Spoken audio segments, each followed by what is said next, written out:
Hello viewers, well the GT Sport event took place in central London yesterday. I managed to get along and get a hands-on, see what the game is all about, and in this video now I'm going to talk to you a little bit about the presentation, my initial thoughts and what I've seen so far. So the show itself was introduced by Ben Edwards, commentator, long-time commentator, touring cars and now of course Formula 1 and stuff like that, introducing Kazunori Yamuchi on stage.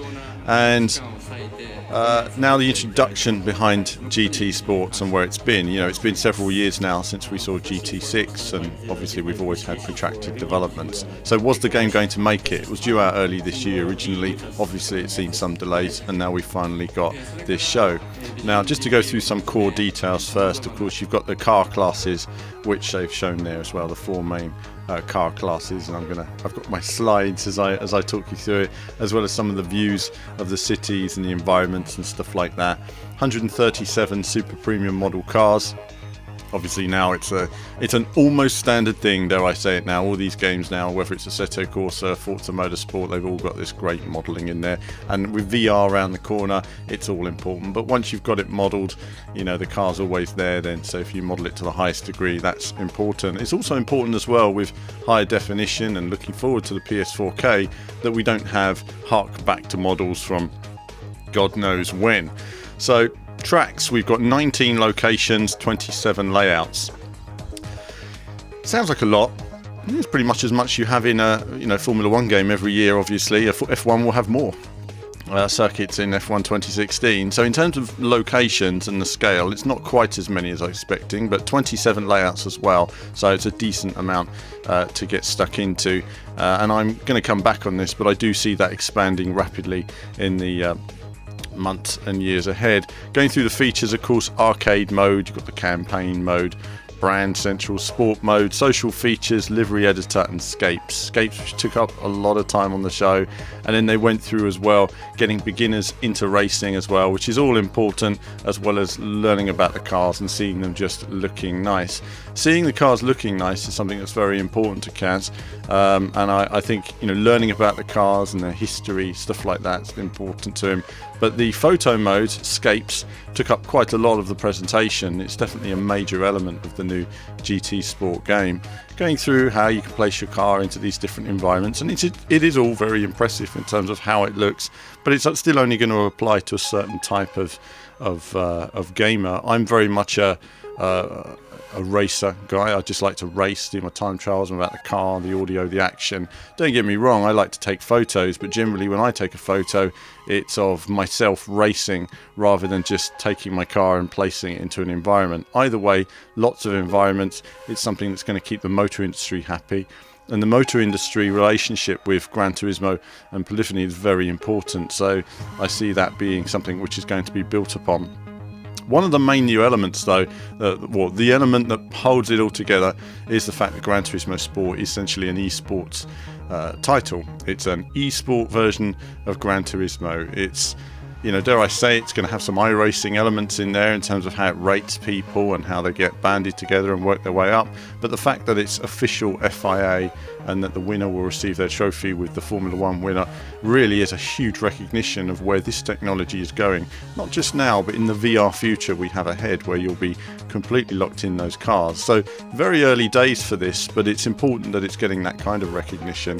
And it's essentially I guess it's where we've been going with GT Academy for some years, you know, taking the gamers, turning them into racing drivers and showing the potential that they have to develop themselves, develop their careers, and perhaps as the physics and the detail improves, who knows whether it's going to aid in terms of the speed of moving up. But certainly in terms of racing experience online, there's no substitute for doing lots of laps there. And does it apply to a real race car? To an extent, a big extent it does. You know, your racing lines, you're comfortable in the car, your mindset is in the right place. Obviously then you just have to learn your braking points and everything else. So a lot of time given to the types of cups and the structure in terms of the Nations Cup and stuff like that, the manufacture of cups. more about large groups of people rather than the individual. I think that's really an important factor, you know. So you're going to get perhaps an owners club who will drive their car into the ground in terms of trying to get their manufacturer ranking up to be the best manufacturer. That works well, great for brand awareness in terms of the car companies. And of course they had this driver's license thing as well. We'll look at where that goes in terms of the future, and how the participating countries are broken down, and the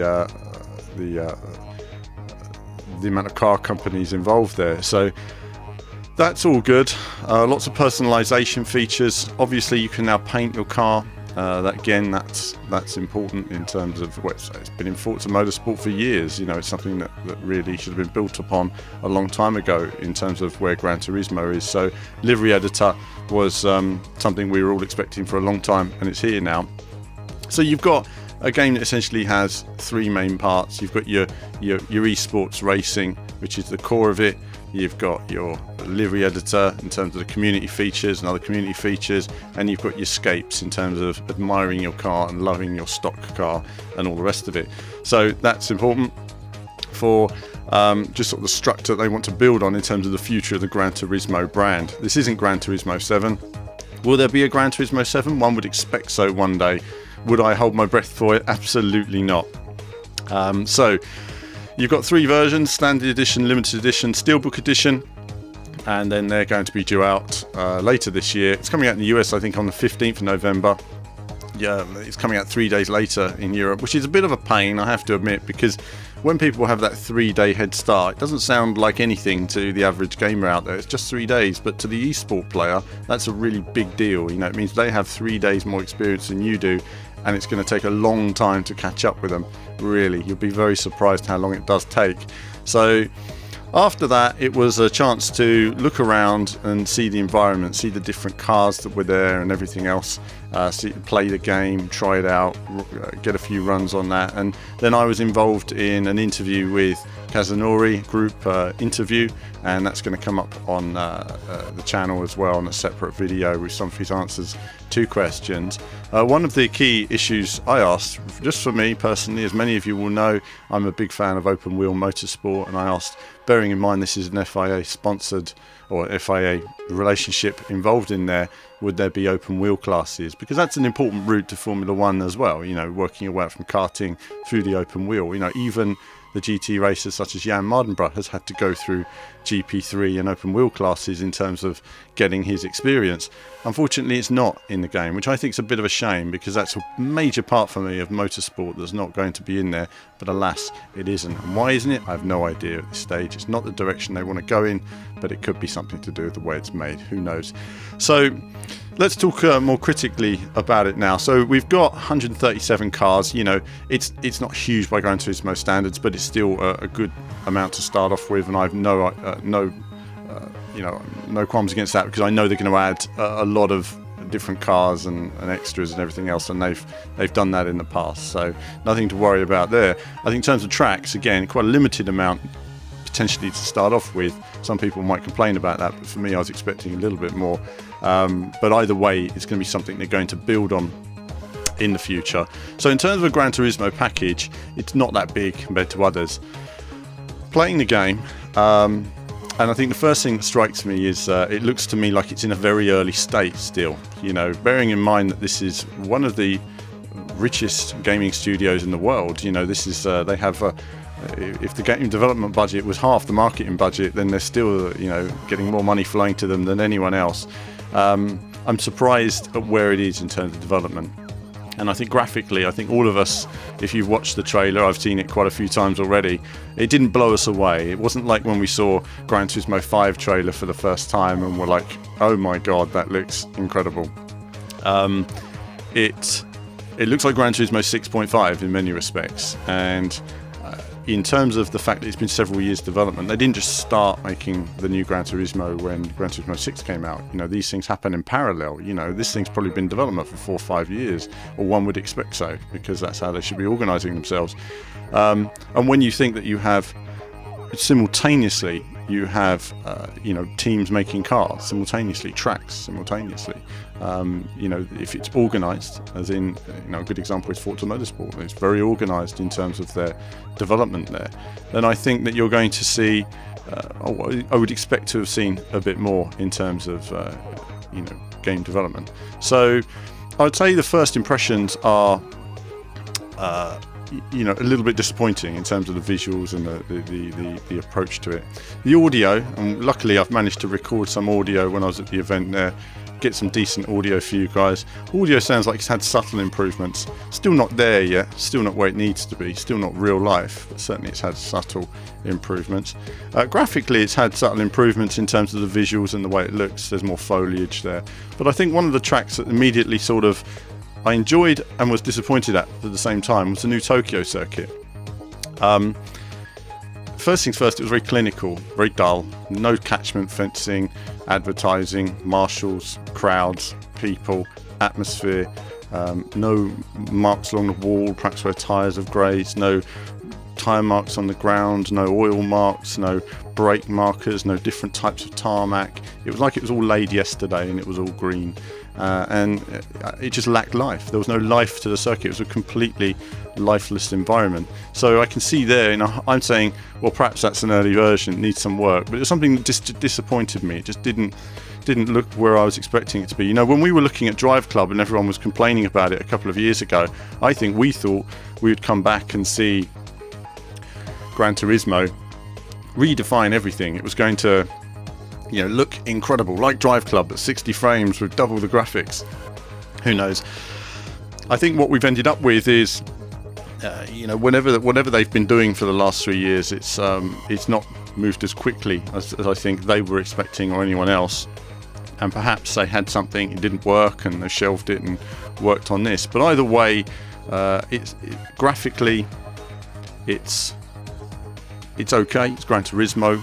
Just lacks a little bit in terms of being special to where I'd like it to be right now. I think we were just expecting a bit more, and the same with the audio there. Gameplay wise, really I can't really say too much about the gameplay. I mean, I played it on a wheel with no audio, so I was driving around, completely silent game, just looking at when the gear marker changed colour to know when to change gear, in a rig that was set up for somebody almost a foot shorter than me. So it was quite uncomfortable doing the driving, but I've got a separate video coming up on that with some decent audio as well. In fact, we can hear a little bit here.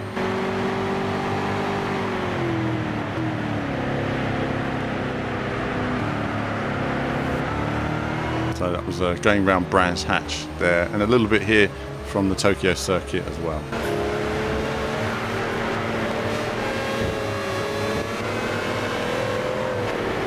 So little clips of audio. Certainly, again, sort of improvements required. So I think on the whole, the trailer itself was very much advertising the esports side of things. I think that it's going to bring in a new type of competitive player. I don't know if that's me anymore. I think that I prefer to like to drive the different cars and race at my own pace to an extent. You can still do that, but it's a different type of Gran Turismo, and perhaps this will split off and you'll have Gran Turismo Sport, which is going to be an ongoing sort of iRacing type thing where it adds new tracks and cars all the time, and then having perhaps your Gran Turismo 7 and everything else in terms of bundling in that huge thing with lots of different cars and then maybe even bikes as well. Who knows in the future? But either way, I think it was a wonderful event. It was great to be there. I think Gran Turismo, will it sell? Of course it will sell. I mean, lots of people will buy it, and it'll be fun online, and it will handle well, and it'll be a good fun to play. But I think another thing as well I mentioned is that the cockpit views are a little bit disappointing as well. It's a bit 2D, it's a bit flat, it just lacks it's not very dynamic. And I think in terms of where they've moved forward, they've not moved forward enough, and I think everyone else has got a bit closer. So yes, it will sell well, but it certainly leaves the market open for everyone else. It's not going to come and trounce on everybody in the market. I think it's going to be a really open field. But at the same time, as a racing fan, I think for racing gamers, there's a lot to look forward to. On your PS4, you've got your Gran Turismo, you'll have your Assetto Corsa as well. Lots to look forward to this year, plus whatever else is coming out as well on the system, F1 2016. So whatever these games are going to be like, it's certainly going to be a competitive end of the year for the racing. But that's just my thoughts at the moment, based on the very limited play we saw at the show yesterday. It is an early version. I know people are talking about frame rate and bugs and everything else. There were quite a few little bugs. It was an early version. It was a very early version of the game. No doubt they'll fix the frame rate and everything else. Whether it will have bugs in the final game, I have no idea. We'll just have to wait and see on that. It seems that everything does these days, doesn't it? But they've got 6 months now, roughly, because I don't know when the build was made, to fix it between now and late November. And I'm sure between now and then there'll be lots of optimization and they'll build on it from there. But that's it from me for now. As ever, more soon.